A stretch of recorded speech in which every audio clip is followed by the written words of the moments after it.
And as you do that, we will get started. Next slide, please.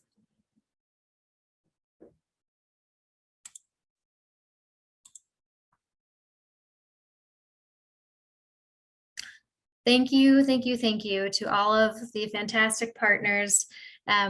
We are working with the Rye Art Center, the City of Rye Conservation Commission Advisory Council, Rye Sustainability Committee, City of Rye Police is providing lunch on Sunday during our physical installation, Central Tree Service, and Westchester Land Trust. Next slide.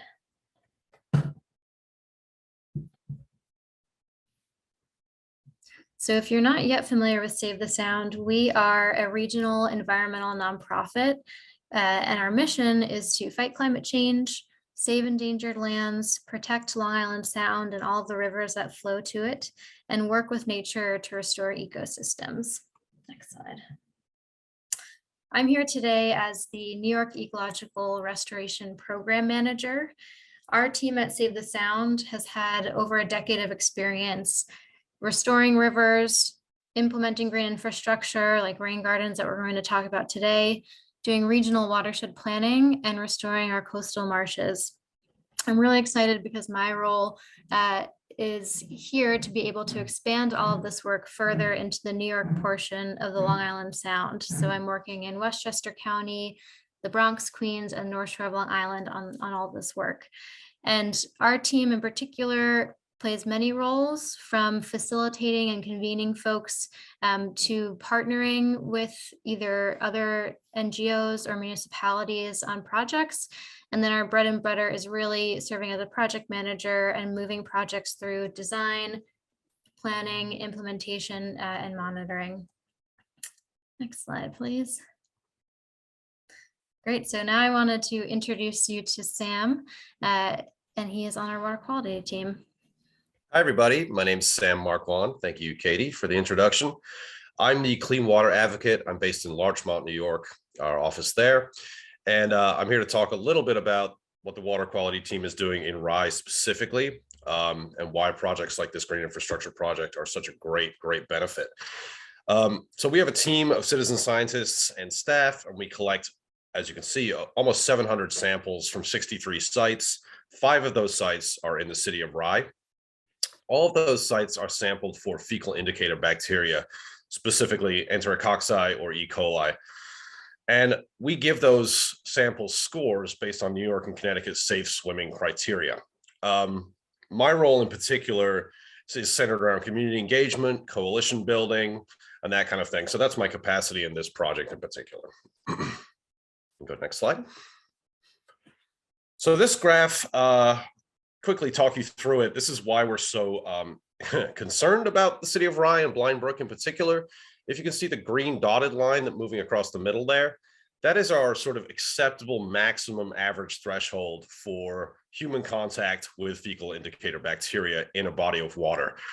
The red and the yellow lines that are above that are from our 2 sampling sites in Blind Brook. One is at Disbrow Park and one is at Rye Nature Center. As you can see, these averages across the years are significantly higher than the acceptable average for human contact. So this is part of the issue that we're dealing with in Rye. If you want to go next slide. And this is just a quick little block of data showing that we have issues in Rye in dry weather. Unfortunately, 50% of our samples fail in dry weather anyway, but we have significantly more issues during wet weather, which is particularly why we're interested in keeping stormwater out of the system. As you can see, it comes closer to 60-40 in the wet weather versus the dry. So managing that stormwater and getting it out of the system is really important. Thanks so much, Sam. I think so many folks are familiar with our water quality monitoring team, and just want to thank them for all their work. So we're going to continue to dive into some of the terms that you may be hearing today. So we're going to be referring to the Blind Brook watershed, and a watershed is the boundary in which all land drains to a particular river or water body and eventually out to the ocean. when we think about watersheds, it's really important to work within this context. This allows us to look at all the different areas of impact, be able to engage with multiple stakeholders, work collaboratively, and work at this more natural scale that's able to forge relationships across boundaries. Next slide. Great. So Sam mentioned the term stormwater and stormwater runoff. When we are in our natural areas, so say a forest or a grassland, when it rains, the majority of that rainwater is going to naturally infiltrate into the ground or be taken up by plants or evapotranspire, leaving only about 10% of that rainfall that's going to run off on the surface. In our more urban environments, however, our surfaces that once were natural have been paved. So we're talking about roadways, sidewalks, buildings, roofs. And when rainfall hits those surfaces, it's not able to naturally infiltrate or percolate down into the ground. And instead, you can see in this diagram here to the right, about 55% of rainfall typically ends up running off on our surfaces, on our impervious or solid surfaces, and then flowing to our nearest water body. Next slide.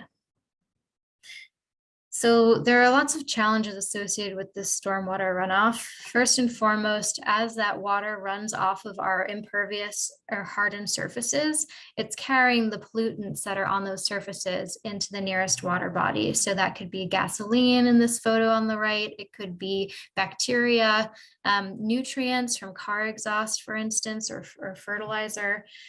So water pollution is a big issue with stormwater. And then also, if you've been, as I'm sure we all have, in a parking lot on a hot summer day, you will feel that heat coming off of that pavement. And so as stormwater runs over those types of surfaces, those roadways and parking lots, it's actually heating up and bringing hot water into our natural streams that rely on cooler temperatures. So warming stream temperatures are an impact of stormwater runoff as well. And then we know, I was just going to say too, that we know that there's a lot of flooding issues in Westchester County. With the stormwater runoff too, we're experiencing smaller localized flooding because that water has nowhere to go and nowhere to infiltrate into. And then as it's entering our streams, it's typically entering at a faster rate than it would normally enter if it was naturally filtering through plants and vegetation. And that fast flowing stormwater can erode our streams and our riparian buffers. Next slide. So it's not all doom and gloom. There are so many fantastic opportunities to capture our stormwater and restore our ecosystems. And so we'll be referring to the term green infrastructure today. So green infrastructure refers to practices that mimic the natural hydrology by using plants and soils and other permeable features so that we're able to capture that stormwater, treat it, and filter it before it enters a water body. There's different types of green infrastructure. Today we'll be speaking about rain gardens, but for your awareness, there are many other types such as bioswales, which are larger scale typically and can capture stormwater off of roadways, for instance. There's permeable pavement that allows for water to infiltrate either through the pavement or between crevices.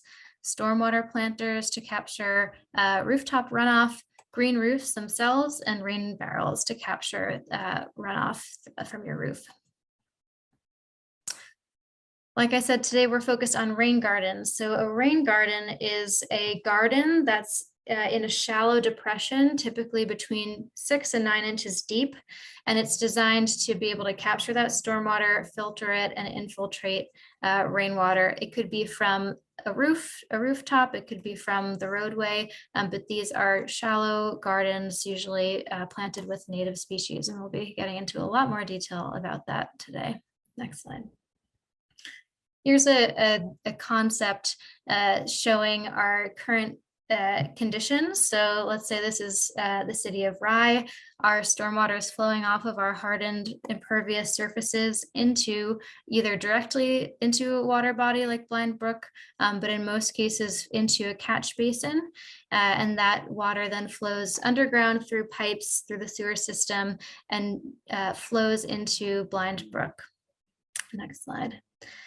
By installing a rain garden, you're able to capture that stormwater, and instead of it entering into that sewer system, into those pipes, it's able to infiltrate into the soil, get taken up by these native plants. This is a really helpful cross section of what a rain garden looks like, where you have that water entering in from either the roadway or walkways or lawn, and filtering through. In the rain garden, Nicole will walk you through this in more detail, but it's really important to have soil that's able to drain water or infiltrate water efficiently. And there's many ways in which you can create your own rain garden that we'll talk about. There are a lot of benefits to green infrastructure. First and foremost is improving water quality by filtering pollutants through those plants and through soil and infiltration. We had mentioned localized flooding. By capturing that stormwater, we're able to help mitigate localized flooding by absorbing that stormwater. And then rain gardens can be planted with a variety of species. We always advocate for planting rain gardens with native plants and particularly pollinator species, so you can help to connect pollinator pathways and increase biodiversity. There's also opportunities to incorporate trees and shrubs in certain types of green infrastructure designs. And by doing so, you're able to help cool and shade sections of an urban environment and help to mitigate what's known as the urban heat island effect, where we experience higher temperatures in our paved areas. And of course, rain gardens are beautiful. You're able to improve aesthetic and engage the community in environmental stewardship and education. Next slide. We at Save the Sound have an experience of constructing incredibly large scale green infrastructure.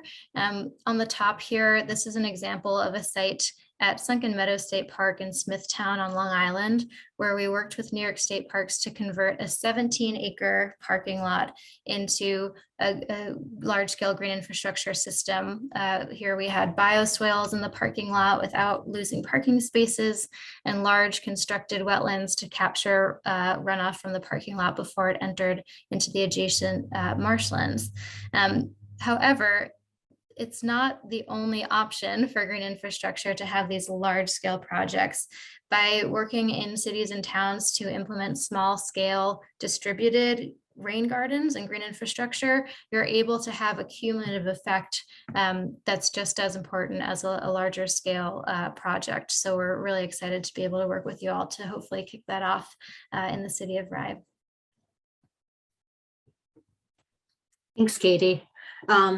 So I'm Nicole Davis. I'm the watershed coordinator for Save the Sound, and I'm also the green infrastructure project manager. And I kind of acquired the rain garden project, which really has kind of turned into this fantastic thing. And we've got these big projects like Sunken Meadow, which are, 5 years in the planning and cost millions of dollars. But these rain gardens are great because it's really something that you can think through start to finish in a week, and then install with volunteers and have those same groups of people who are involved, like from the first time you looked at the site, take it all the way through to planting a project in, less than 3 to 4 hours. So it's really a fun way to kind of get people to start thinking about stormwater differently and to think about how their properties change. And so that was just a lot of information kind of thrown at you on just the basis of, stormwater and how we as Save the Sound operate. So I wanted to give everyone a quick minute to get any questions they have in their head right now out.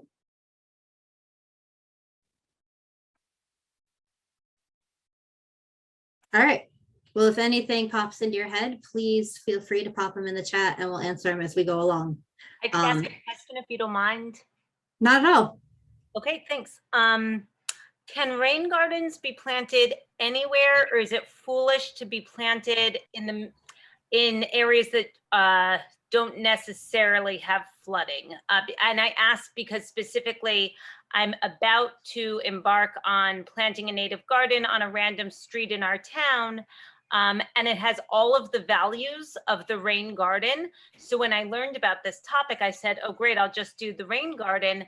But now that I'm listening to you, do you have to be mindful of where you're planting? Do you do a study to say, is this an area that has a water issue? So the short answer is no, it doesn't have to go somewhere where flooding occurs. And quite frankly, that's kind of a misconception with rain gardens. You actually don't want to plant a rain garden in an area that's wet or floods chronically. And I will talk a lot more about that as we go through, and I'm going to kind of step you through that idea of how to find a good site. But the idea with a rain garden is you're intercepting the water before it hits that low wet area. And so it's infiltrating in the ground higher up, kind of away from where those problems are, and taking the stormwater out there rather than at the source. And there's other solutions to deal with flooding, but if you've got a site, you want a dry site rather than a wet site is the short answer. And my guess is by the end of this meeting, you will have answers to all of those questions and know so much more about where you should put a rain garden than you ever thought. Thank you so much. You're welcome. And I guess the one thing I wanted to do before we really kind of got into the details was to just kind of figure out like where people are coming from. So if you wouldn't mind just putting in the chat kind of between 1 and 5 where you fall on the gardening spectrum. You know, are you a master gardener who's done all the classes, or someone who really actively gardens, or someone who's just kind of starting to learn about gardening and get their feet wet in that regards? Or maybe you've never gardened and this is just something that piqued your interest and you've just dug a hole. Hopefully everyone on this call has at least dug a hole, because if not, I feel like you're missing out on something pretty awesome.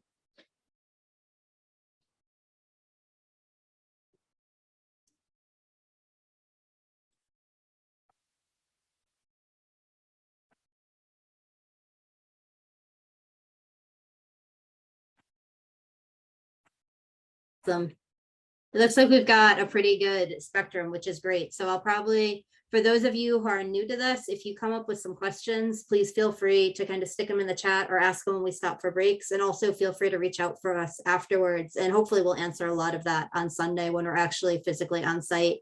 And for those of you who are more experienced, you know, I definitely think about this in the context of how you learn to garden. A rain garden, although it is the same as any other garden, is constructed just a little bit differently. And we'll go through all of that. So really the short and quick overview of what we're going to do tonight is really kind of step through what I call Save the Sound process. There's a lot of tutorials and fantastic groups out there. This is how we typically do things. I've used a lot of material provided by the Connecticut non-point Education for Municipal Officials website, or the CT NEMO program, which is part of the Yukon CLEAR program, which is the Center for Land Use, Education and Research. And in Connecticut, they're the ones who really started piloting this and have been doing this for a lot longer than we have. And we work very closely with them, but they have fantastic tutorials and videos. And later on, I will also link to their website so that you have access to those too, because it's definitely worth checking it out. But so this is how we do things, or how I think through things. And the first place we're going to start is with a site assessment, right? We need to actually look at where we're putting in a rain garden and where it's going to go to and what might happen. The second kind of part, which is part of your site assessment, which Katie already mentioned, is infiltration. And kind of that idea that we want to make sure that the water is soaking into the ground. We're not building a pond, we're not building a wet area. You know, we're building a dry garden that's essentially being watered by the downspout of a house. From there, we'll look at how we size a rain garden to make sure it's going to hold the water that comes after a rainstorm. And then kind of talk through materials and what goes into a design and making it happen. A big step, which is really important and I cannot advocate enough, is call before you dig, or in New York, it's called UCall, also 811. You want to make sure whenever you're digging a hole, even if you're planting a tree or really doing any kind of big digging, even though these are shallow gardens, you can easily encounter utilities. So making sure you make that first step to call before you dig, to know that where you're putting a rain garden isn't going to interfere. And we have absolutely put in rain gardens where we did a call before you dig, but like the gas line wasn't where they said it was. And so it's just things that you want to be mindful of when you're placing a garden. I'm assuming that this project, what's going to hopefully spur into and Rye, is going to be all hand excavation. So it's not hopefully you won't bust open a gas pipe in the middle of a rain garden, but it's at least good to know where you are in relationship to utilities. And then working with volunteers, right? Your volunteers may just be your friends or your neighbors or some people on your street, but how to actually install the garden in a day, which is not as daunting as it may seem from the start. So the first step is to identify a location for the rain garden, finding a house, someone that's interested. The most important thing to keep in mind when you're doing this is that not all sites are good for a rain garden. You know, even if someone is super interested or really wants a rain garden, not all sites are good, right? A lot of areas are rocky. On the coast of Connecticut, or on the coast of New York, I'm sorry, I'm in the wrong state. You know, we're lucky, there's a lot of glacial till, so there's a lot of sandy material, but there's also a lot of rocks that were dumped, right, when the glaciers receded. So some areas are more rocky, some areas are more sandy. So it's really finding the right suited areas. And so that starts by looking at your site. When you're putting in a rain garden, there's a couple things. So like I've already said, it is not a wet garden. We're not building a pond. It's somewhere where we're just going to infiltrate water quickly. So we're looking for a dry patch of land, not the soggy corner of somebody's backyard. We want to be mindful of where a rain garden is going in close to someone's foundation, because we are infiltrating water, right? The whole idea is to get water into the ground. So if people have a basement that's chronically wet, it just means you may not be able to put it as close to the house. You always want to do something at least 10 feet from a foundation with a basement, 10 feet from a septic system or a leach field, and 25 feet from a wellhead. And I'm not sure if that's applicable with the Rye sewer system, but those are all really important considerations, especially when you're talking about, you know, septic and drinking water. We want to make sure that everything is kind of clear of those areas, so those two systems continue to function properly. You can install a rain garden on a hill, but you want to be mindful of the slope. So we're really looking for kind of a dry, relatively flat piece of land to put a rain garden in. And the other thing is, when you're running a rain garden, you don't want it more than 30 feet from where the downspouts coming out. And that really more has to do with making sure the water gets to the garden. If you're working with a run that's longer than that, you know, water can end up slowing down in the pipe between the downspout and the garden, and you end up with standing water in a pipe, which can lead to a mosquito breeding ground, which is the other thing we are absolutely not creating as we do this. You know, if you know you're in an area of bedrock or a lot of rocks, you probably want to dig down a little ways when you're doing your infiltration tests, which I'll step you through in a few minutes. And you want to make sure that when you're putting in a rain garden, that you have enough room to infiltrate the amount of water coming off the roof or out of the downspout. And there are other ways you can lay out a rain garden. You can take water off the street or off a driveway or off a sidewalk, but I'm really going to focus on downspouts today because that is the most straightforward and easy way to kind of think about it. And once you get the idea of how water moves within the system, it becomes a little bit easier to think about changing, you know, different parameters when you're doing this. Sorry, and someone is annotating, which is fine, but I'm just going to clear that for now. So how do you do a site assessment? Which is, again, I'm throwing a lot of information at you. Hopefully, I've put a lot of information on these slides with the idea that I can then hand off this slide deck and you can refer back to them. So I don't expect people to kind of memorize everything that's down here. This is really just a tool. So when you're doing a site assessment, the first thing I usually do is, whatchamacallit, is look at the whole property. You know, think about things holistically. You know, we're thinking about where water is going to fall. The most important thing to remember when you're thinking about all of this is think like a raindrop, right? Water wants to find its way to the lowest point. So if you're starting on a roof, it wants to find the low point on the roof to go through the downspout to get to the ground to find the low point. And sidewalks and driveways tend to be lower than lawns and also offer the path of least resistance, right? Water's lazy. It wants to move fast and it wants to go as easily as it can. So I would walk around. This is the Rye Arts Center. The other piece that I really like to have when I'm doing a site assessment is to have kind of an aerial photograph of the property that I'm looking at. For me, I find it easier to kind of mark up something that's already there rather than trying to draw it as I'm on site. And so I got this image. This is from the Rye GIS map. So right on the town's website, they have a map which you can turn on an aerial image and find any property within the town.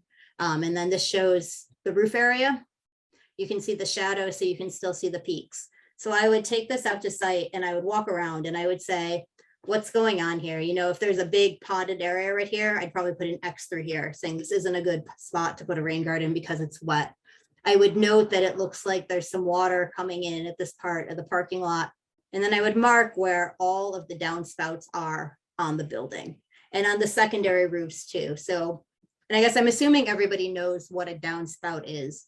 So when I'm talking about a downspout, most buildings have a gutter kind of at the low point on the eaves that hangs over. And there's a pipe that comes from usually a corner, sometimes in the middle, and comes straight down towards the ground. And it'll either have an elbow where the water just discharges out of it, or it'll go into what's called a standpipe, which is a fixed pipe in the ground that the downspout, the gutter piece, will go straight into. And so that's what we're really talking about, moving water through. And so once I kind of look at that kind of overview, the questions I usually ask is there a basement to the building? Sometimes it's obvious and sometimes it's not. I also ask, you know, if they have a water problem in their basement. You know, most people don't think about that until you actually ask the question, and they may say, oh yeah, this front corner of my house floods every time it rains. And especially when you're working with older buildings that have cobble foundations, it's something to be really mindful of, is kind of where that water is moving, because those foundations aren't necessarily solid. So there's a lot of kind of weeping entry points. And that's common with older housing stock.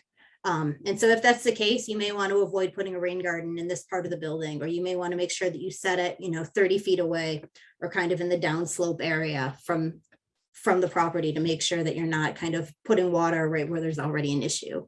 The other question I ask people is how they use their yard, right? If they've got dogs and kids and they play soccer 10 times a day, you know, this largest area may not be the best area. Or if, you know, the way they walk from their driveway to their front door is this way, as opposed to this way, you know, it'll change where you want to put a rain garden. You want to site a rain garden so it's not in the way of where people are already going. And there's times that can easily be changed. You know, if somebody has their barbecue right here and that's the best place for a rain garden, you could simply move it over here and it shouldn't impede anything. But we want this to fit into somebody's landscape and fit into somebody's lifestyle. The other thing that's really important when you're kind of on site and looking at this is what the light condition is. You know, are there big shady trees? So when you're looking at plants, you want shade tolerant plants, or is it completely open and fully sunny? And you can tell some of that just by a map, you know, looking at where the southeast or southwest side of the building is, right? That's where the sun it'll rise in the east, it'll track to the sun, and it'll set in the west. So we've kind of got that typical sun pattern that you can sometimes identify. And you can always ask too. Some people know these things about their house and their property, or you can see how their plants are growing. You know, do you have big lush plants on this side of their house and they have smaller plants on this side? The other bit that isn't always common to think about, but is the size of the gutters. Standard side gutters are either 2x3 or 3x4. And those are the kind of gutters that you can walk into the hardware store and pretty much buy whatever you need to disconnect a downspout. There are other materials and other sizes, but that may take a little bit more configuring to actually be able to run a downspout into the rain garden. And then this is the thing I honestly, for a year, never thought to remember until we were actually installing the rain garden. Right, you're building a big depressed garden. There's a lot of dirt that comes out of this area. And so when you are digging a garden, all of that dirt needs to go somewhere. So thinking about that early on can really make the installation a lot easier. And as far as the dirt and the grass, I mean, there's usually bare patches that can easily be patched, or you can build up a small corner of somebody's yard, like under a hedgerow or behind a tree. So there usually are places to repurpose the soil on site. Of the 32 rain gardens we've done in New Haven, there's only been one where the soil wasn't repurposed on site. And so we're talking about, you know, small urban lots. So I feel like if we can find room for soil on most small urban lots, we can probably accommodate it in most other landscapes. Other things to kind of keep in mind as you're doing this is where sidewalks and driveways are. You want to stay oh, I'm sorry, there's a typo here. It shouldn't be an inch off walkways. It should be, you want to be a foot away from walkways. So that's just so nobody turns an ankle. Is there, if they step off the sidewalk, and you want to be about 24 inches from driveway. And some of it has to do with erratic drivers, right? If someone kind of misses the curb when they're pulling to the driveway, you don't want them to drive into your rain garden, but you also want to make sure if somebody parks next to the garden, they have room to get out of their car. And then where will your garden overflow? So these gardens are essentially designed to capture a 1-inch storm event, which is more than 80% of the rainfall in this part of the country, at least right now. And most infiltration rates in this area seem to be high enough that if you're sizing for a 1-inch storm event, you can typically capture more than that. I have a rain garden in my yard that I guess I installed in early 2019, and during all of those rainstorms, the tropical storms and the hurricanes that came through, it never overflowed. It came close to the brim once. And we have a sandy clay mix. So we have well draining soil, but I wouldn't call it, fast sandy soil. But just something to think about, that when you do have a 4-inch storm event, where is that water going to go? You don't want the low point in your rain garden to be directing water into your neighbor's basement, or kind of across the driveway, or across an area that might impact somebody. So just something to think about. It's not the most crucial step, but something to keep in mind. And I'm sorry, the one other thing I didn't mention are utilities. Call before you dig is obviously a big thing to remember to do, but you can kind of get a sense of where things are coming in. Like utility boxes and meters, most of the pipes tend to run past the utility boxes and meters. So if you have them on this side of your house, it's pretty safe to say that the pipes are going to be somewhere in this area and not on the opposite side of the house. So once you've identified kind of a dry, relatively flat area that's perfectly poised away from the downspout, you get to do an infiltration test, which Sam and Katie had the fun experience of doing for the rain garden at the Art Center. And it is essentially watching water drain from a hole. There's no sexy way to put it, but this is a really important part of the rain garden. And this will help let you know, if you're on top of bedrock or something that's going to make it impossible for water to drain, because we're not building a pond, we're building a dry garden. So what I typically do is we dig a hole about 6 inches wide. And this doesn't have to be exact, if you're dig a 7-inch hole, it's not going to screw up the results of your test. And I usually dig down, 12 to 18 inches to make sure all the soil underneath is loose. It's kind of because, right, a lot of yards are compacted. If your house was just built, that means there was machinery driving over that, over the last 5 years. And so that means it's really hard and compacted, and it's the complete opposite of infiltrating soil. And honestly, if your house is less than 5 years old, you probably want to dig down closer to 2 feet. Because that soil really is hard and compacted and hasn't had a chance to rebound yet. And then you backfill the hole, so it's only about 6 inches deep. And I just use a tape measure and stick it in the hole and eyeball it and make sure that it's close to 6 inches deep. And then there's 2 different ways to do this. And part of it is, if you have concerns about water not infiltrating correctly, or you have concerns about it being a wet area, I would do it the more technical way. There's the quick and dirty way, where you backfill your hole 6 inches, you fill it with water, and you come back the next day. And if it's dry, that means you have good infiltrating soil. And it's best to do it twice, but if you don't have time, if you do it once, it's usually good enough. That is not the sound scientific way to do it, but it will get the job done and tell you if you've got a good place to dig a rain garden. The more technical way is once you backfill with 6 inches of soil, so you've got nice, loose, fluffy soil on the bottom, you fill the hole, and I usually just lay my shovel right down on top of the hole, and then measure the distance from the top of the water to the bottom of your shovel. And then just leave, you can take your tape measure back, but don't move your shovel. And then come back every 15 minutes and kind of keep measuring that distance from the top of the water to the bottom of the shovel until the hole fully drains. And again, as long as it drains within 24 hours, you have well enough draining soil that you can do a rain garden. And you really should do it a second time, because that idea is you fill it once and you let it drain. And after that, your soil is saturated. So that's really mimicking what it's going to look like if you have a hard rainstorm. Your soil is already going to be wet. So will it drain after there's water there? And once you have a perfect location for your rain garden, a property that fits all of this criteria and has well draining soil, you get to size the rain garden, which is going to sound a little bit complicated, I think, as I talk through it. It's not as hard as it seems, and there is a really great cheater tool. But what you really want to do is figure how much roof area is draining to the downspouts that you found during your site assessment. And the easiest way to do that is to locate the peak of the roof and then kind of look at the roof areas and where water is going to flow. So, right, your downspout is usually at the low point in your roof, and water is moving to the downspout. And if there's two downspouts on the same side of the roof, like if there's one in this corner of the roof and one in this corner of the roof, you can usually assume that this roof is just split in half, and half will go this way and half will go that way. So I'm going to walk you through this just because as I was talking through it to myself, it just sounded complicated to me. So this is an aerial image from a house where we did a rain garden. And I put a black line down the crest of the roof or the peak of the roof. And that was really just because the image is blurry and it was hard for me to see. So when I did a site assessment, are you not gonna, there we go. There's downspouts on these three corners of the house. I also noted that there were, downspouts that ran from these gutters down to this lower roof, and the water was, and the flow of the downspout was pointed in this direction. There was one here that flowed this way and one here that flowed this way onto the lower roof.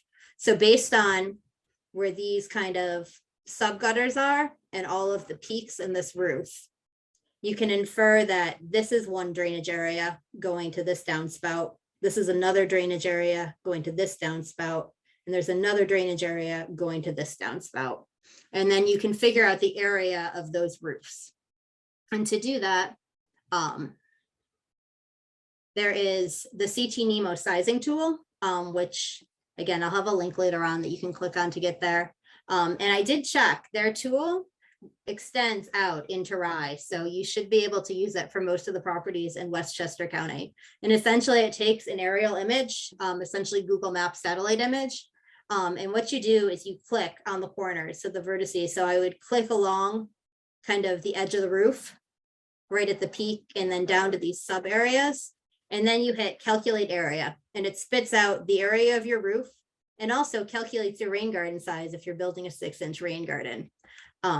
But if for whatever reason you don't like that tool or it's not working for you, you can do the same thing using Google Maps, where if you right click on the image, you can measure a distance and you put the vertices in until you connect back to the starting point, and it'll spit out in a little box the area. And if you just note that area, in a minute, I'll tell you how to get into the rain garden size for that. But if you are against computers and really like doing things by hand, which sometimes I am, I'm not going to lie, you can just mock up, right, your aerial image or draw a footprint of the roof, and you can estimate the area. So if I know the length of this roof and I know the length of this side of the house, right, you can multiply the length times the width to get the area. And then you divide by 5, or you divide by 2 because it's 2 pieces of a roof, and that'll give you the drainage area for each piece. So you can either do geometry or use the computer, and it really is your preference. You'll get the same results one way or another. And if you're off, by a handful of feet, it's not going to make that much of a difference. You'll be getting enough water to your garden that it should still all function. And then from there, you size your rain garden. So typically rain gardens are 6 inches deep. Katie had a slide earlier that said 6 to 9 inches. 6 to 9 inches is fine. 6 to 8 inches is fine. If you get deeper than that, the only problem is you're now digging more of a pit than a garden. So there could be safety issues, and you may want to put like a fence so somebody doesn't accidentally trip into the garden. It'll still function, and the formula is still kind of the same for sizing your area, but you're better off with a shallower garden. And the reason that you may want to do a deeper garden is if the area you have to plant the rain garden isn't big enough. So if you need to if you have a 150 square foot garden that you need to fit in a lot that's 142 square feet, if you dig an 8-inch garden, you can get that little bit of extra volume through the depth rather than the length and the width. So again, it's just geometry. It's whether or not you have a tall, deep cube or a wide, shallow cube. And to figure out the size of your garden, you take your roof area, and if it's a 6-inch garden, you divide by 6. If it's a 7-inch garden, you divide by 7. And if it's an 8-inch garden, you just divide by 8. So you're dividing the roof area in feet by the size of the rain garden in inches. And that'll give you the size of the garden that you need to hold the water from the roof. And that is also, your roof area is also the volume of dirt that you will be taking out when you're digging. So it's a lot of dirt that comes out of a rain garden, more than you're going to expect. I guess, does anyone have any questions after all of that? Thanks, Nicole. We have a question in the chat from Justine. How do you handle a property that is sloped? I will talk about that in a few minutes. But really, if it's a shallow slope, like less than 3 to 1, which is like 1 foot rise over 3 feet long, you can build a berm is the easiest way to do it. And that's the nice thing about taking sod out of a grass, like a sod area to make your rain garden, because you can just flip that grass upside down and it'll create a nice stable berm structure along the low points. But I'll talk through that a little bit more.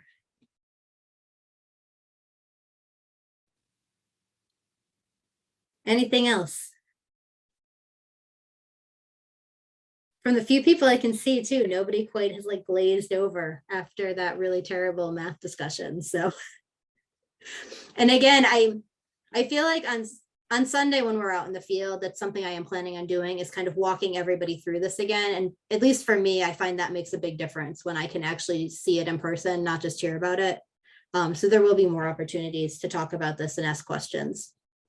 And so from here, we get to design. So we're taking all of our measurements, this area that we think we have that'll fit a rain garden, where we know our downspout is and where we think we want to run it.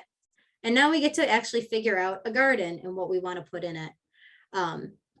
Which there's a lot of ins and outs too, but there really is there's no wrong way to do it. It's really what works for you. You know, if you want a square garden, you want a round garden, you want a weird blob shape, it'll all function as a rain garden as long as you've got that kind of level 6-inch bottom. The plants that you want to put in it, there are several lists of plants that are best suited for rain gardens, and most of them are, you know, native plants. And that's because in this part of the country, we have really wet seasons and really dry seasons, and there's kind of long stretches in between. So you never know if you're going to get a lot of rain and then 6 months with no rain, or 6 weeks with no rain. Hopefully we don't go that long, but these plants are adapted to that type of condition. So they can get their feet really wet when we have a big rainstorm, but they can also handle those stretches of dry periods in between. And your gardens can be well designed and manicured, where every plant has its place and every flower is facing the right direction, or it can really just be a hodgepodge of what appeals to you. So there is no wrong way to design a rain garden. It's really kind of getting that volume of water in this space. So as long as it's sized correctly, it'll function regardless of what it looks like and what you put in it. The easiest way to think about this, this cross section here, you're building a bathtub, right? You're not building a pool. You don't want a deep end. You don't want high spots. You're building a nice kind of flat bottom that'll evenly fill with water and come up as it rains.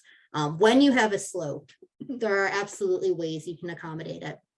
And this kind of 3 foot slope or 3 to 1 slope is really kind of what I call the tipping point. If you have more than that, it gets hard to kind of build up enough of a berm and kind of stabilize the soil. So you're going to have everything held back. So within a 3 to 1 slope, you can pretty easily manage that. And the easiest way to measure your slope is with a stake and a piece of string, or 2 stakes and a piece of string. You put 1 stake on the high side of the slope and 1 stake at the low side of the slope, kind of within this area you're planning on working, and you stretch a string across level. And to do it level, you can, they sell little level lines, which are like bubbles from a regular level that you can clip on the line, or you can just use a handheld level to make sure that line is pretty close to flat. And then you just take your tape measure and over a 1 foot increment, kind of measure, you know, the lowest point and the highest point to see how that distance changed. And if it's longer than a 3 foot area, you can, you know, measure it every few feet along, and that'll give you your slope, which is rise over run, if you can think back to high school math. And so once you have that, you know that you want essentially the bottom or the top of this slope to meet the top of this slope. So you're kind of building your own bathtub in a sense. So you would build up this low side with a berm. And that's where I found that just taking the sod and flipping it over and packing it on top of itself and then kind of running it through with some of the dirt you're taking off to kind of smooth the slope tends to work really, really well. You can also get fancy and use rocks or boulders or stones or any material you want. The whole idea is that you just want the high point here to be pretty close to the high point here. And once you kind of build your berm up, you do the exact same thing. You take 2 stakes and a level line and just make sure that it's pretty close to even. And then you've got this nice flat area in the bottom, and it's a very similar profile to if you were doing it on level ground.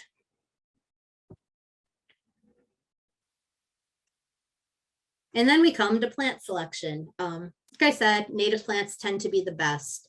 And this is where, if you think back to your site assessment, thinking about light conditions make a difference. Certain plants really thrive in low light conditions, really shady areas, and others are better suited for sun. And then some kind of run the spectrum. The types of plants you're thinking about, you can do trees, you can do shrubs, you can do edible plants if your soils support it. We've done blueberries are a really great rain garden plant. And they have good color, not just wonderful berries to eat. You can do flowers, you can do things that are more ornamental in nature, things that are more wildflower in nature. And you can also kind of replicate the pollinator pathway program, which is really big right now in a lot of areas. And I know that Rye has a pretty active program. And this is a great opportunity to kind of overlap green stormwater infrastructure and pollinator pathway. It's kind of the same purpose with, 2 major outcomes.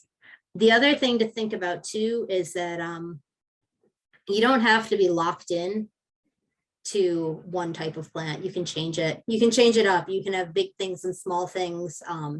Whatever floats your boat, whatever makes you feel good about your garden. But the other thing to really think about is when things bloom. Some things bloom early in the season, some things bloom late in the season. So if that's important, you may want to think about having color throughout. A lot of rain garden plants die back completely in the winter, which isn't a problem. It just means that you may have, a bare garden through the winter. And then again, it's all personal preference, but then there's other plants that you can get that'll, like some of the grasses will hold their shape so that you've got density throughout, the non-growing season. But just things to keep in mind and think about as you're doing that. Again, CT Nemo has a great kind of database of plants, and the University of New Hampshire has a really great PDF that you can download. And both of them have, plants broken out by type that are all native to the Northeast. But it also shows growing season and then the best place to put a plant. And actually, I didn't think to put this on the slide, so I apologize for that. But the other consideration when you're, kind of figuring out where your plants are is some plants like to be really wet, like milkweed, like swamp milkweed, or I'm blanking on all plants right now, and some of the sedges. But other plants don't mind being wet, but don't want to be right where there's heavy flow path. And then other plants can handle being wet, but like to be higher up. And so there's kind of 3 sections of a rain garden.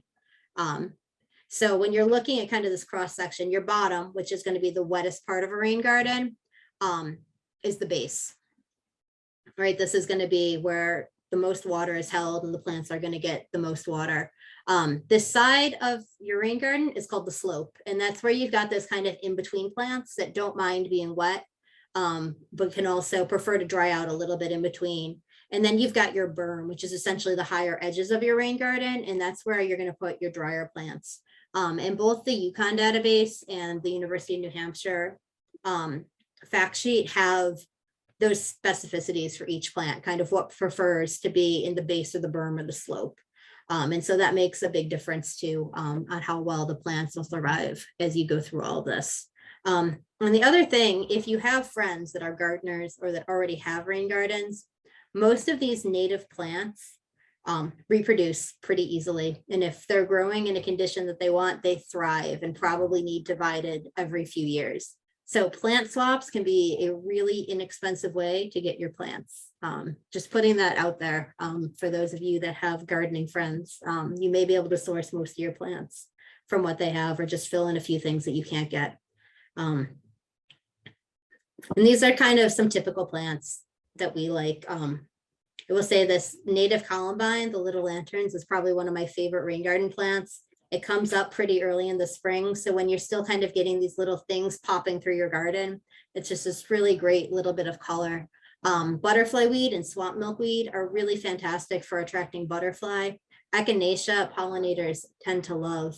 The Rhodosier dogwood can be a great plant because it holds these kind of bright, vivid red stems in the fall. And then cardinal flower and great blue lobelia are typical swamp plants that tend to thrive really well in the center. And this is really just a smattering of what you can do. Things like redbud trees or serviceberry or amelanchier trees, witch hazel all do really well in rain gardens. Inkberry and blueberries are some nice shrubs. If you're looking for something kind of more green, taller switchgrasses or smaller blue stems or carex species can do really well. I personally like a lot of different textures. So you'll probably see that in the rye rain garden. We had to modify our plant palette a little bit just based on what's available right now. But that tend to be what I prefer. But I've also seen really beautiful gardens that were like all swamp hibiscus. There were like 12 of them in the rain garden. So it was really kind of like this beautiful monoculture, but it looked really nice. And it's what the people who put it in wanted. And you can do that too with grasses. If you've got someone who doesn't want flowers and doesn't want to have to do anything, you can put a whole bunch of just native grasses in that'll just kind of hold the soil in place and give them it won't look like a traditional lawn. I'm not even gonna pretend that that's the case, but it'll give that that feel. So really the sky is the limit when you're thinking about what's going in. Does anyone have any questions?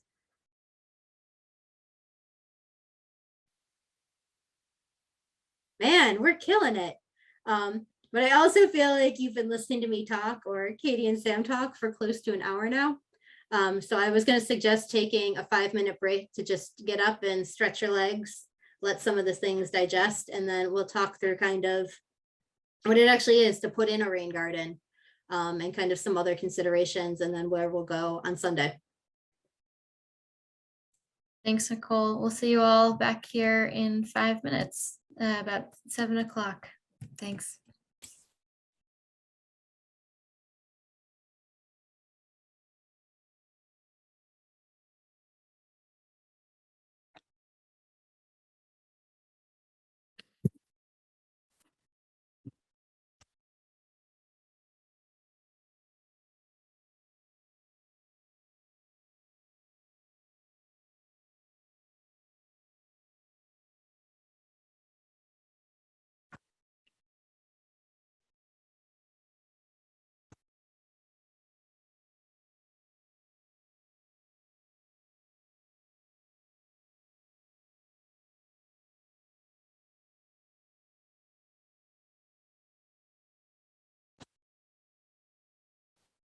Mhm.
It is just about 7 o'clock, so I'm gonna give people one more minute to jump back on and then I'll get started again. And again, if anyone has any questions during this next minute, please feel free to ask them. Nicole, we have one question in the chat. Have you seen or done a rain garden where a sump pump outflows? I have never done one. I have been talking to somebody though about doing one in Connecticut. I think the most important thing where you've got a sump pump outflow is making sure that the groundwater level isn't high there. Right, because if there's a sump pump outflowing, that means that there's already water coming out of that basement. So what I would do is probably, I would do a call before I dig before I did the infiltration test. And I would probably dig a slightly bigger pit and trying to go down maybe 2 to 4 feet and seeing if you hit water. If you hit water, I would absolutely not do it there.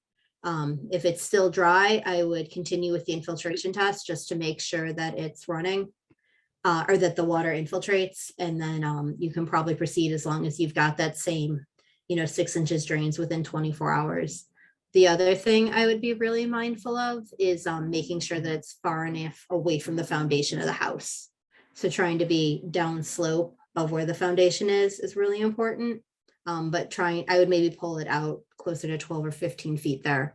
And if the idea is to capture the sump pump, then I would just, you can put a hose on that to get it out to the rain garden.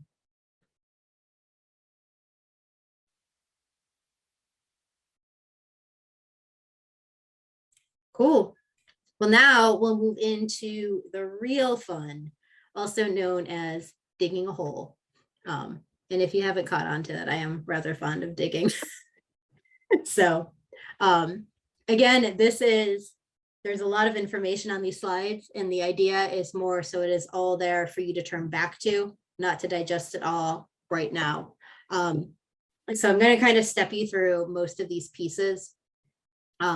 The first part is, prepping the site, getting yourself ready to dig. And the way I find easiest is to kind of lay out the garden ahead of time, which I usually just use spray paint for. And that really gives you a rough idea of where it's going to be.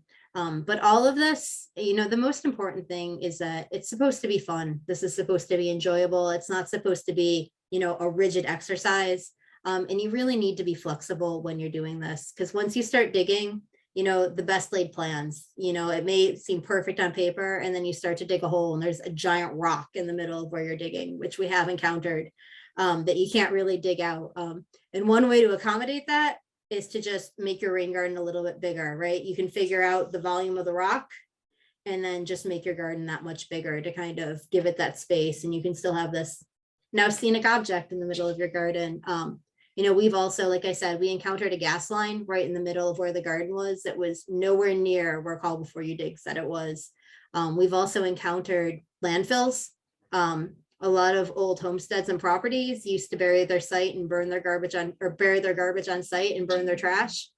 So you may encounter that when you're excavating, because they usually are very nice flat areas of land now that they've been buried. And if it's something as simple as household garbage, you can just pick it out. But we also found one once that was a pile of asbestos shingles that somebody had buried underground. And we didn't touch that. We just kind of completely shifted gears and moved the garden to a completely different spot in the yard. But yeah, so you need to be flexible. Sometimes too, you may have this beautiful plant palette that you've dreamed up and the plants just aren't available. So you kind of have to shift gears at the nursery, or maybe leave holes in your garden and fill them in as you can find the plants. Like some things like the columbine I was talking about at the beginning, you can really only find early in the growing season. So if you're planting a garden in August, it's just not available. Or things like New England asters this time of year, you can't buy because most nurseries aren't carrying them yet because people aren't thinking about fall plants and they're too small to actually be commercially beautiful. So it's just something to think about, that you can't always get what you want, or sometimes things just don't work out. Or you may have this beautiful bush that you want to put in the middle of your garden, and when you're laying out your plants, it just doesn't look right. So just be flexible and have fun with it. The other thing too, when you're placing a rain garden, the biggest thing is to be 10 feet away from the foundation. But if there's existing gardens there, there's no reason you can't tie into them, right? You can kind of make that sloping edge a little bit longer. So you've got your flat dry garden that then kind of goes into a depressed rain garden. So there's a lot of ways you can be creative, especially when you're laying out your garden. If it doesn't quite feel right on paper when you're putting it in the ground, it's easy enough to shift with spray paint. You can just kind of kick that little bit of grass out of the way and redraw your line. And then from there, you need to remove the sod layer if it's a grass area, and then dig down 6 inches. And the secret that I have figured out over the years is that you've got your footprint of your rain garden, but you really want a nice, soft, gentle slope. So if you kind of remove the sod layer before you start excavating, if you do a second spray paint line about 6 inches in from your edge, and again, this doesn't have to be a perfect science, you're just estimating 6 inches, and just excavate within that inner line, you can then go back and dig between the, just kind of dig out that section between the 2 lines, and that gives you a nice gentle slope rather than ending up with these big steep edges. And soil, finding a spot to put your soil, super important. When you're doing an installation, one of the easiest things I have found is to have teams. You have a group of people digging and a group of people moving the soil, and that tends to make things go a little bit faster. And then you level out your bottom, you install a stone splash pad, you dig a trench if you're burying the downspout, or you start to kind of lay the run for your downspout if you're doing it over land. You put some plants in, you add some mulch and disconnect your downspout, and you're done. You've got a rain garden. And honestly, it really is that simple. It's a little more work than that, but it's not that hard. So you start with laying out your garden, kind of spray painting, you're blobbing the line, and it doesn't have to be perfect. You can modify it as you're digging. There's a lot of wiggle room. Rain gardens are really forgiving. From there, we start by removing the sod layer. And to do that, you really just want to dig down like 2 to 3 inches in shallow cuts. And if there's a lot of bare spots in the lawn, the turf that you're pulling out seems to be in good shape, you really can just move it around the lawn and kind of work it into those bare spots, which is kind of raking it out a little bit. And then you give it a little water, and it usually establishes fairly easily. Where you move the sod needs to be watered a little bit more than a rain garden, but once it's established, it usually does well. And I don't have a good picture, but this is where, once the sod is out, I would draw another line with spray paint right about here, kind of about 6 inches in, and then focus on excavating that kind of inner area. And so you excavate your inner area, which in this picture is marked out by these little flags, and you move your dirt. And once you have a 6-inch hole, you level it out and you lay out the plants. And if you're working with a group of people or volunteers, this is a great time for a break. Let people rest up, get some water, and take a few minutes to plant or kind of place your plants where you want them. And it's some good ways to think about it is groups of 3 scenically tend to look well. You can just kind of have things happenstance and be single plants all over the place, which can also look really awesome. It tends to give you a more wild feel. But you lay out your plants roughly where they are. And planting plants in a rain garden is quite a bit different than planting plants in a real garden. Or I don't want to say a real garden because this is a real garden. Sorry, bad choice of words, but in a regular garden. In a rain garden, right, you just spent all this time excavating a 6-inch bathtub, and you flatten the area and made sure that you've got a pretty level area to fill with water. But if you just start plopping plants in the ground, you're going to end up with little islands all over your rain garden. And it takes up volume, right? That's area that could be filled with water if you were filling your rain garden, but it also makes it hard for plants to really kind of absorb the water in the same way. So when you're planting a rain garden, you want to make sure that your plants are flush with the surface of the rain garden. So you want to dig your holes a little bit deeper. And when you're planting, that extra dirt that you're taking out of the ground, you want to take out of the garden. So the first few plants that go in tend to be the trickiest because you've got all this soil that you're trying to get out of there. But once you get those first few plants in, what I find easiest is to take the buckets, the containers that the plants came in, and just fill those back up and keep moving them out of the garden to get the dirt out. You can always backfill with some soil if you need to, but you're really trying to create a level surface as you're going through it. So in a typical garden, a lot of times you just dig your hole and you mound that extra dirt up on top of the plants to kind of get them settled. That's exactly what you don't want to do here. And you don't want those kind of rings of high soil to hold water. You still want that almost flat surface as you're doing it. So you want your plants as level as possible. And then mulch. The most important thing, if you're mulching a rain garden, which I do recommend you do, it's great for suppressing weeds and holding in moisture during those dry spells. You want to do about 2 inches of shredded mulch, and shredded mulch is really important. I mean, you can do colored mulch, you can do hardwood mulch, whatever floats your boat, but you want it to be shredded mulch.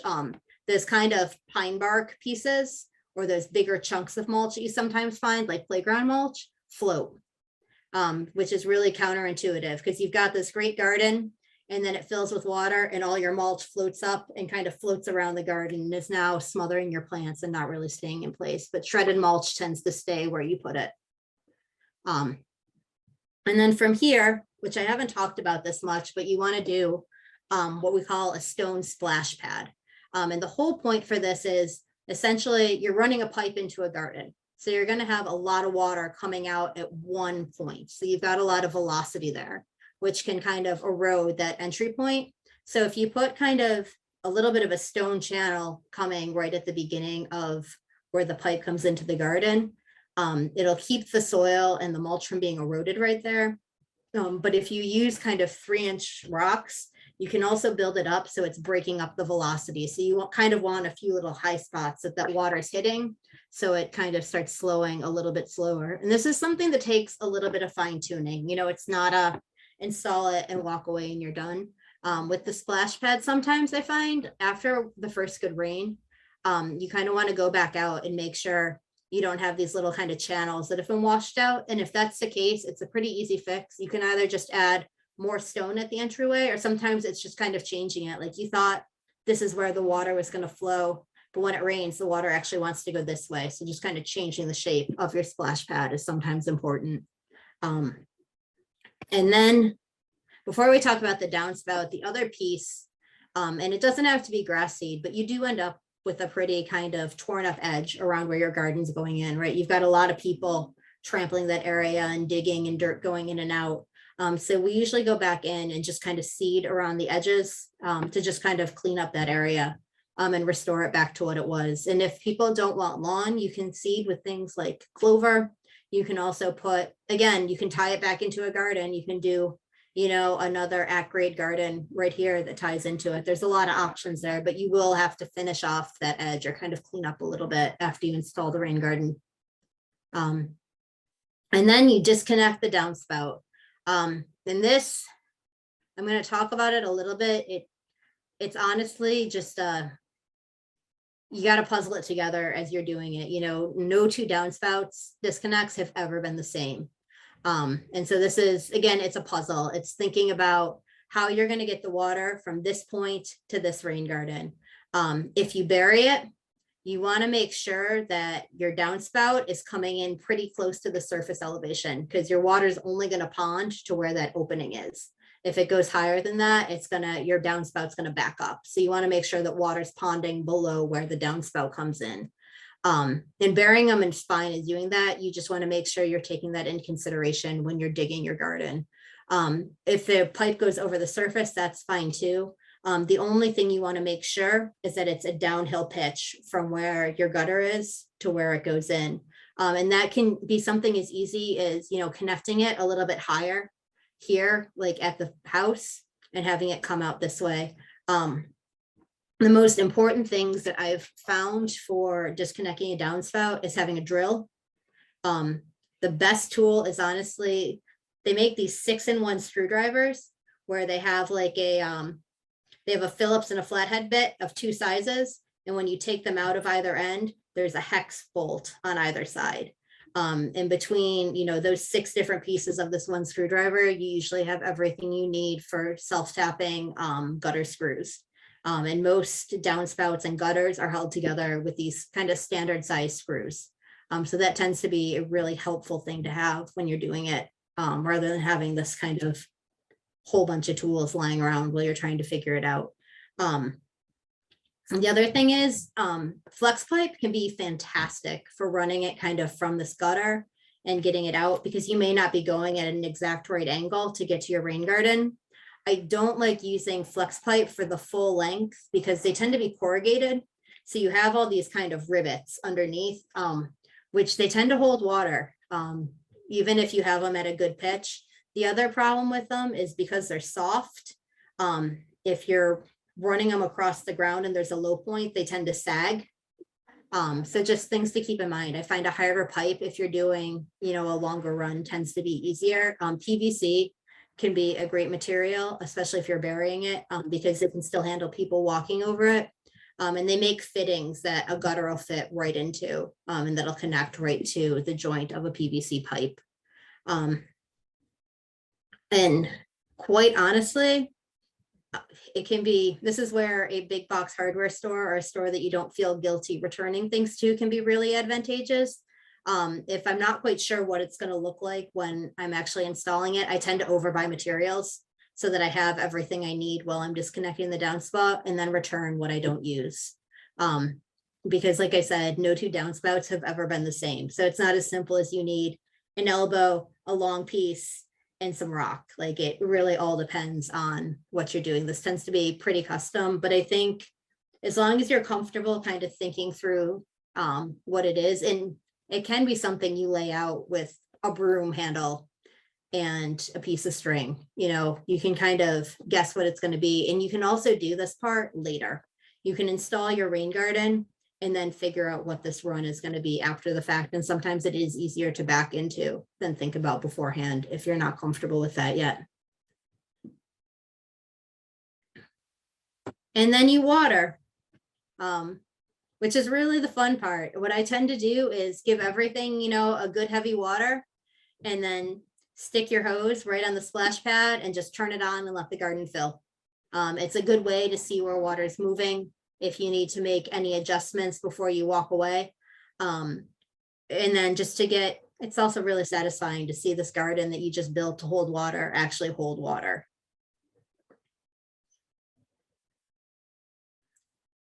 And that's how you install a rain garden. This is just kind of a general list of tools that are typically needed to do a rain garden. If you don't have every single one of these things, it's not going to break the rain garden. The most important thing to have is a shovel, a rake, and a hose. You can really make it work with only those three things.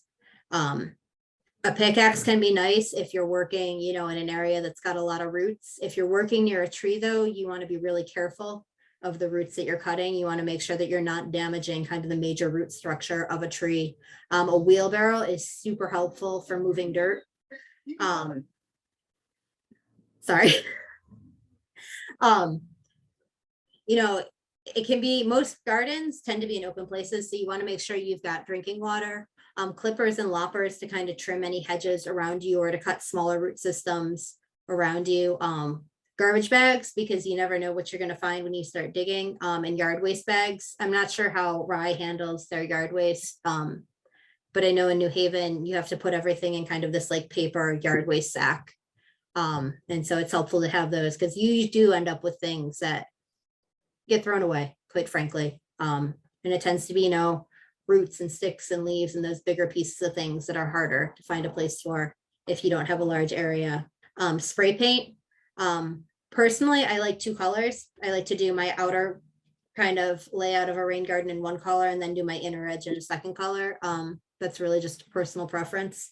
I recommend staying away from green, though. It's really hard to see on a lawn.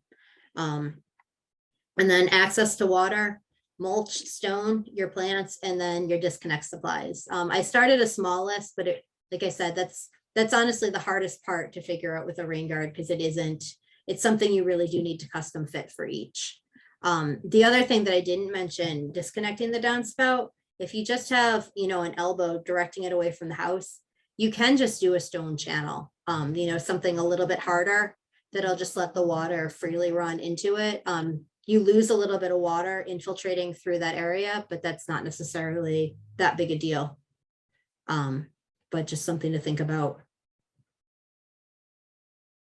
Any questions? We had one question in the chat. From Tracy.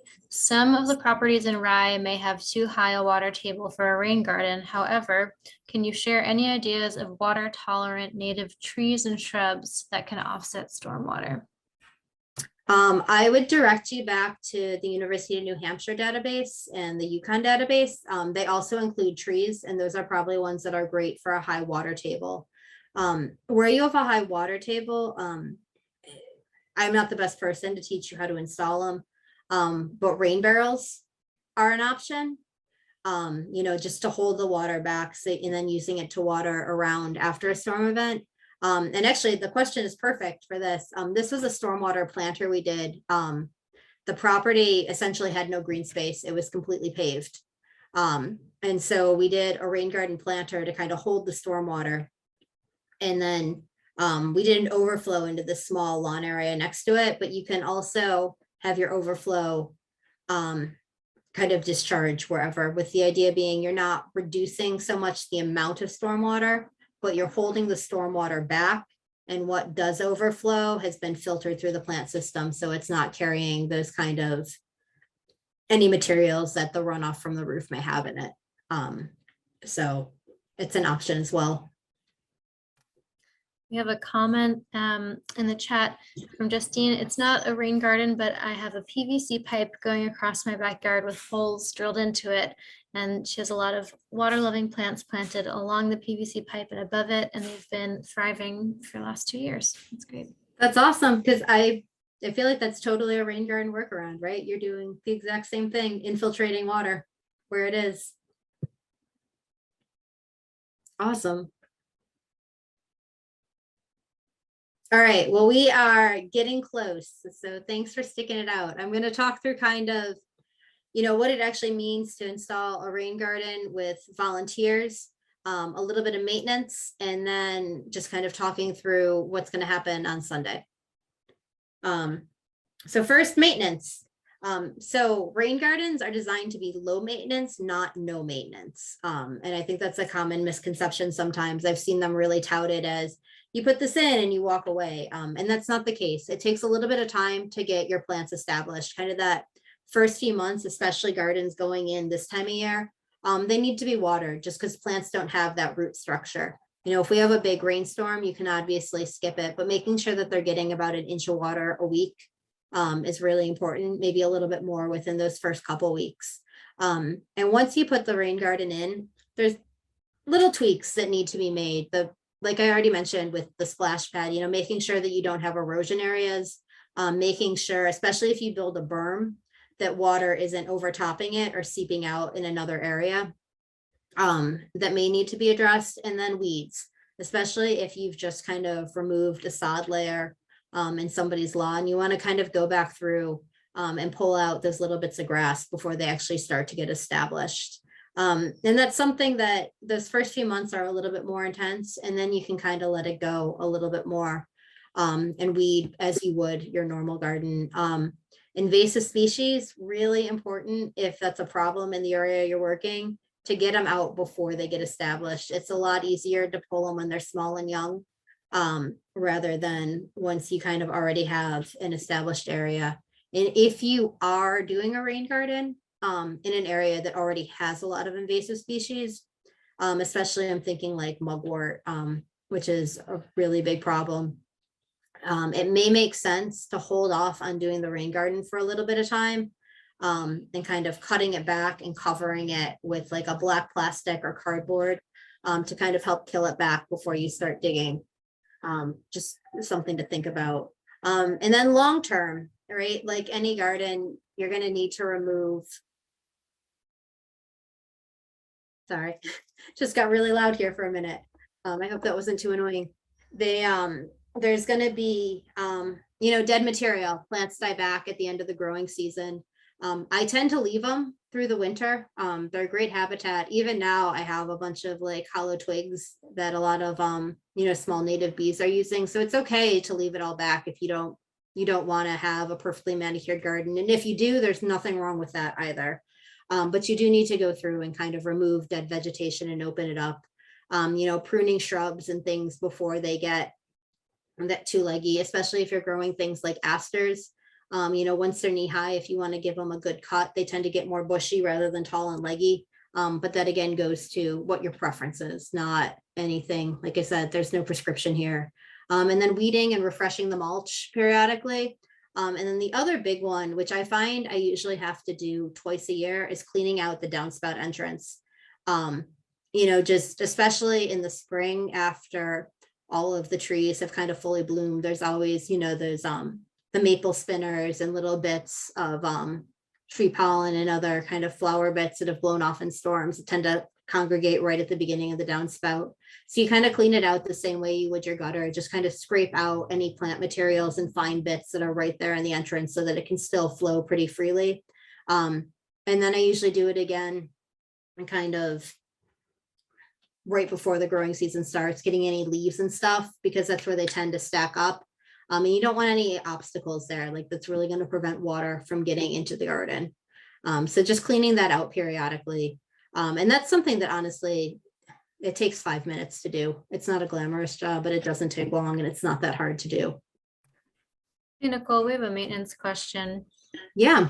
Justine was thinking of installing a rain garden at a school, but the problem with schools is a lack of volunteers in the summer, July and August. Do you think once a rain garden is established, it can make it through a summer with minimal maintenance? How many years until a rain garden is established enough to be left alone during those summer months?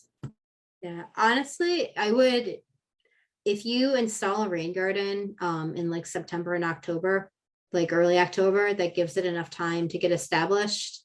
So if we did it like this September and they took care of it kind of through the growing season, which is typically like the end of October, maybe the first few weeks in November until it gets really cold, and then pick up maintenance again in April, it should probably handle it pretty well through the summer. But you want to avoid putting something in like right now, because plants still need some water and a little bit of care to get established.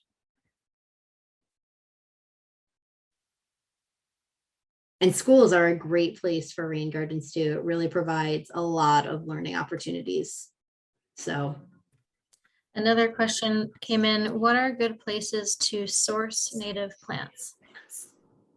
That is a great question. I will send out, when we send out the video, I will send out the resources we were given to do this rain garden. There were 3 nurseries that were recommended to us that tend to do native plants in the New York area. And then I will also send out our maintenance guide, which is just kind of a quick and dirty primer on what you need to do maintain it and some things to look out for. So it's a little bit more detail than this slide provides, but I'll share that with people. The other thing to think about, native plants are great, and where you get your plants is super important, but pesticides are something that is really a problem all over the place. But you really want to think about what you're using on the ground, especially if you're using pollinator plants. You don't want to plant plants that are going to attract these pollinators and then spray pesticides all over them, because most pesticides are non-discriminating. So you could be attracting these beneficial instincts and also hurting them at the same time. And most of that stuff is pretty pervasive. So it can go through the groundwater. So just something to think about. Fertilizers are another thing to think about. It's a big problem in stormwater. And in this case, you are concentrating it in your garden. But if you're washing a lot of fertilizer into your garden, you could be giving too many nutrients, which is also not a good thing for plants. So just 2 things to think about as you're kind of thinking about large scale maintenance and what you're putting on these areas. The other thing, sorry, you just made me think of this with that question. With pollinators, if that is your goal of the garden, you want to think about the types of flowers you're putting in there. You want to put in a wide range of different flower types. You want some tubular flowers and some daisy-like flowers and some different shaped flowers, just because different shapes attract different insects and different birds. So just thinking about diversity, if that is one of the goals of your garden.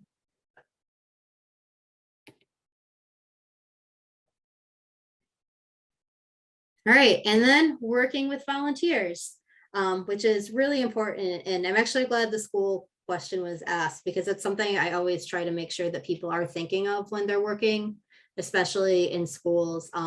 The first thing is, if you're recruiting volunteers, recruit more than you think you're going to need, because rarely does everyone show up. And I don't think that comes from a bad place. I think people sign up thinking that this is something they really want to do, but things happen, right? You have the best of intentions and your car doesn't start, or, you know, someone else in your household gets sick, or you have to do something that you had no intention of doing. So recruit more volunteers than you need. But also remember that volunteers are not work crews, you know, so they will work at their own pace. They may not do everything perfect, and there is nothing wrong with that. You also have to think about the considerations of the age groups you're working with. If you're working with school-age children are great. They don't always have a long attention span.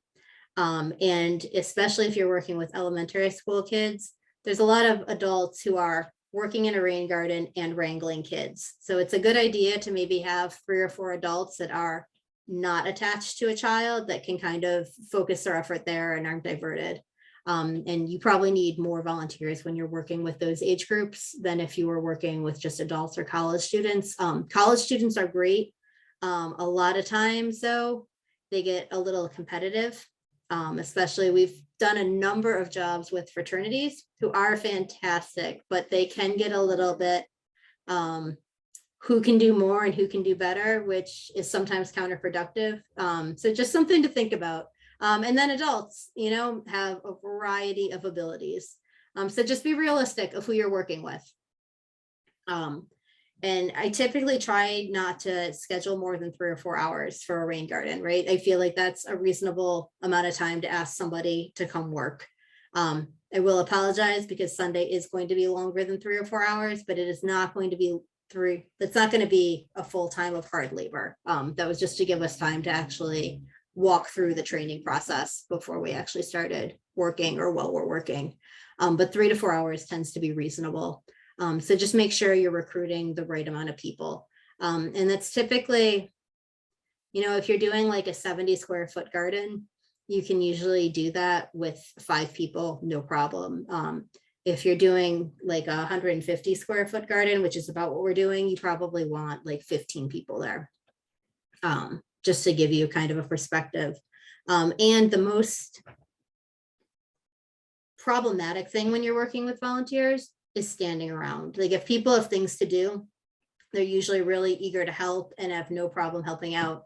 But when they have that kind of dead time is when people tend to start to lose interest. So if you have a really large group or more people than can actually work, think about other things that can be done on site, you know, something about like weeding other areas, picking up trash, just things that people can do, maybe taking a walk in the neighborhood and looking for other opportunities to do rain gardens, but just, you know, think outside the box if you end up with a larger group. And then for all of you very eager to build rain garden people, we have a homework assignment for those who choose to do it. If you are interested in kind of really, you know, testing your mettle with a rain garden, I invite you to site and design your own rain garden. Maybe it's at your house, maybe it's a friend's house, maybe it's at a public property and somewhere you want to do a rain garden.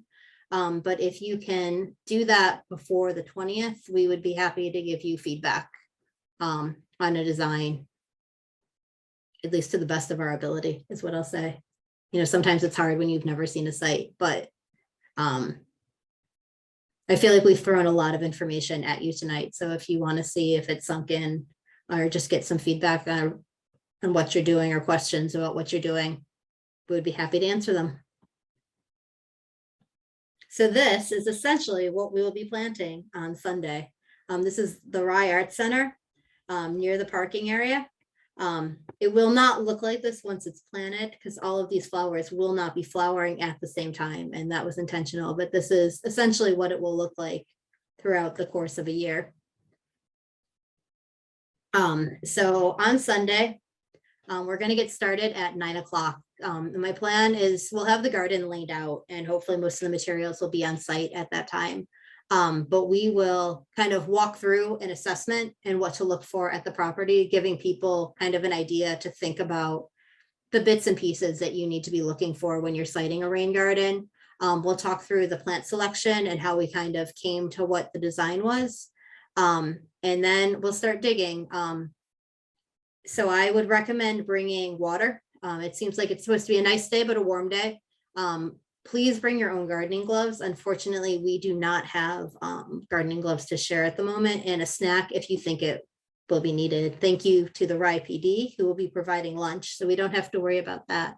And we will have shovels, rakes, trowels, plants, wheelbarrows, all the other fun stuff that is needed to dig a rain garden. And I think this is going to be a really fun opportunity. So thank you all for your time and your patience.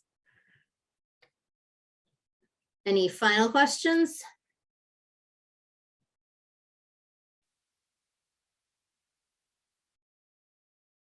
All right, well, if you would like to get in touch with Katie or Sam or I between now and Sunday, or even after the fact, our contact information is there.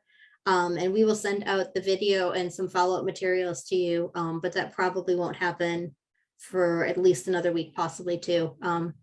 Sorry, it's a busy time of year at Save the Sound, so. Thank you. All so much. And thanks, Nicole. And again, thank you to our partners at the Rye CCAC Sustainability Committee, Rye Art Center for being willing to have us dig a rain garden on their property. I'm really looking forward to doing this with all of you. And we'll see you Sunday.